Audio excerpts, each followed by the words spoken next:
बघा विद्यार्थी मित्रांनो, आपण आज इयत्ता तिसरीच्या नवीन अभ्यासक्रमातील इंग्रजीच्या पाठ्यपुस्तकातील पेज नंबर 6 वरील ही गोष्ट बघणार आहोत.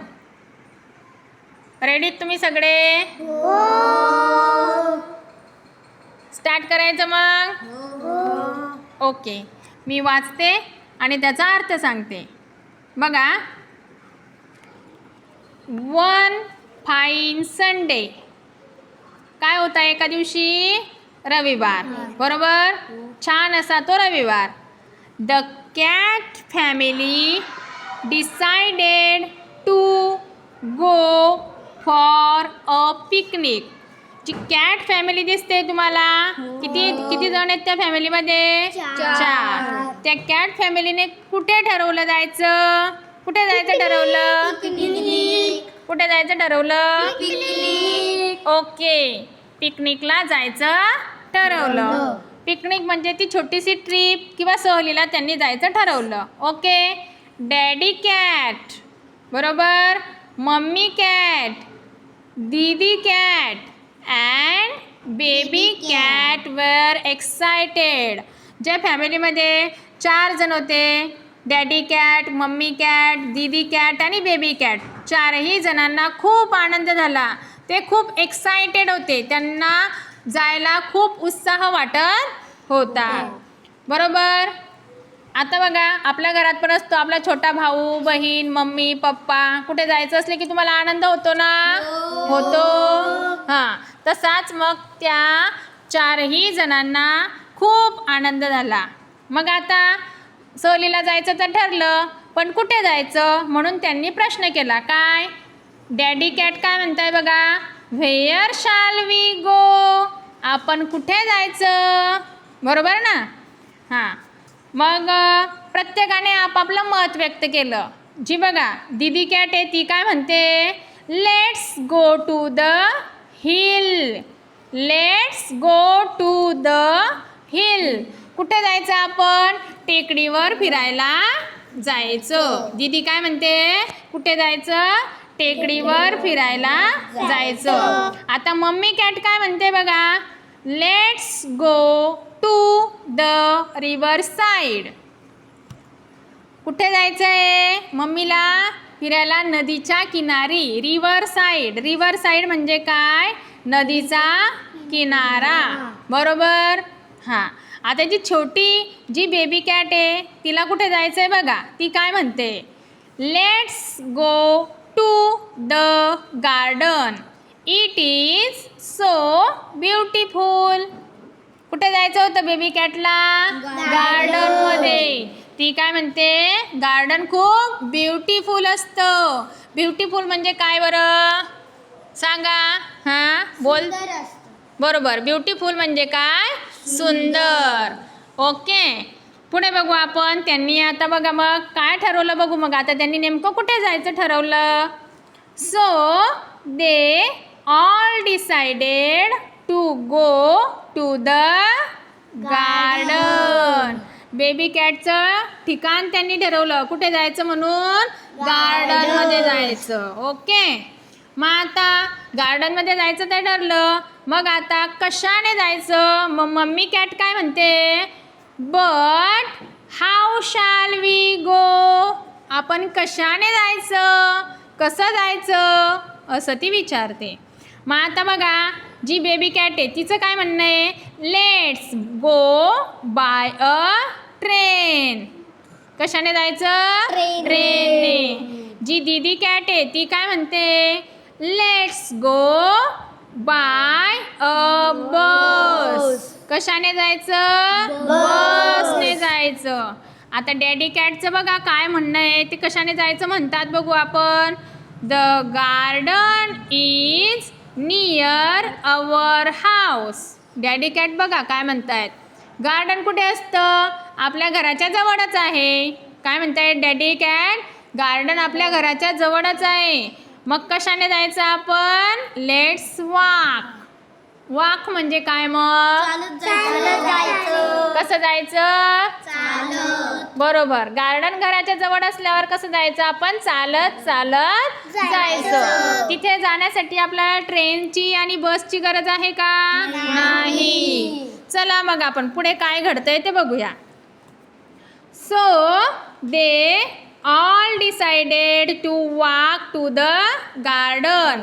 म्हणून गार्डनमध्ये त्यांनी चालत जायचं ठरवलं. मग आता गार्डनमध्ये जायचं ठरवलं, मग काय आता जी दीदी कॅट आहे ती काय म्हणते बघा. What shall we take with us. आपण आपल्यासोबत काय न्यायला पाहिजे? काय न्यायचं बरं असं ती विचारते. Okay.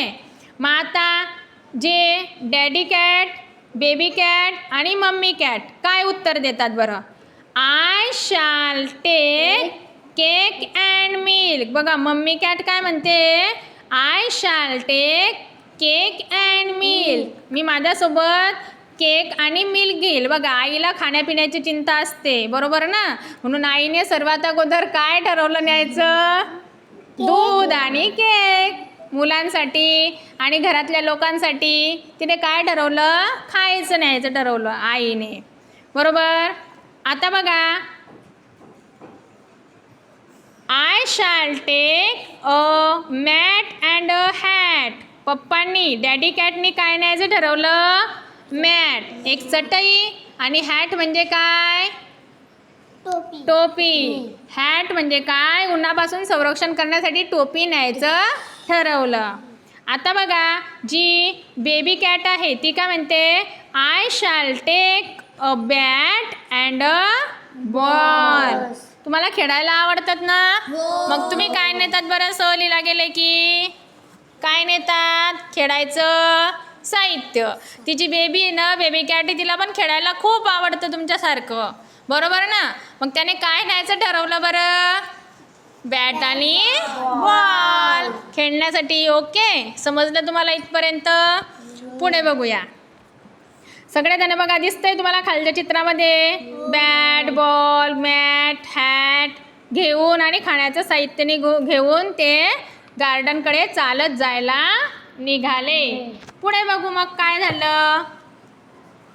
So they all went to the garden for a picnic. पिकनिकसाठी ते गार्डनला गेले. They played together. They all had a lot of fun. ते सर्वजण एकत्र खेळले. दिसतंय खेळताना तुम्हाला चित्रामध्ये बॅट बॉल खेळतायत. खेळले ते आणि त्यांना लॉट ऑफ फन, खेळताना खूप मज्जा आली. अ लॉट ऑफ फन या फ्रेजचा अर्थ काय आहे? खूप मज्जा करणे.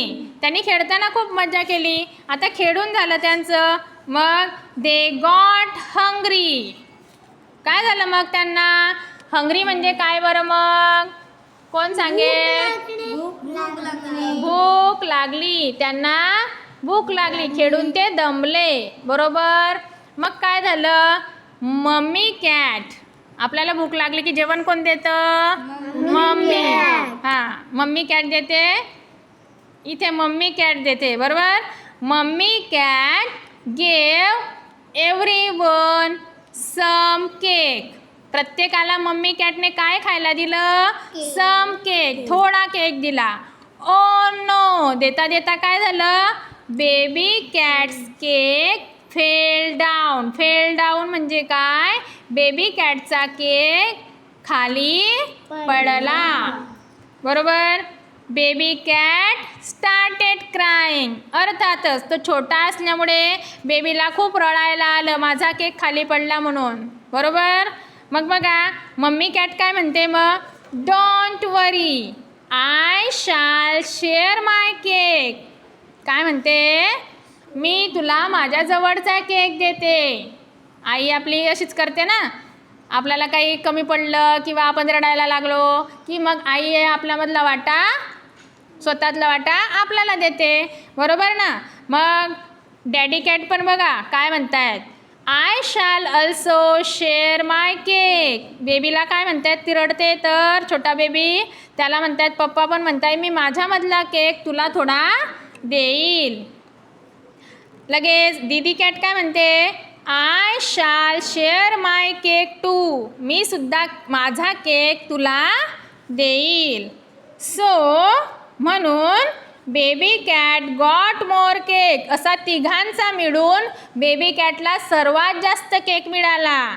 बेबी कॅट वाज हॅपी. बेबीला खूप आनंद झाला. हॅपी म्हणजे काय, आनंदी. एव्हरीवन वाज हॅपी. सगळ्यांना खूप आनंद झाला. It was a happy picnic Indeed. Indeed म्हणजे खरोखर.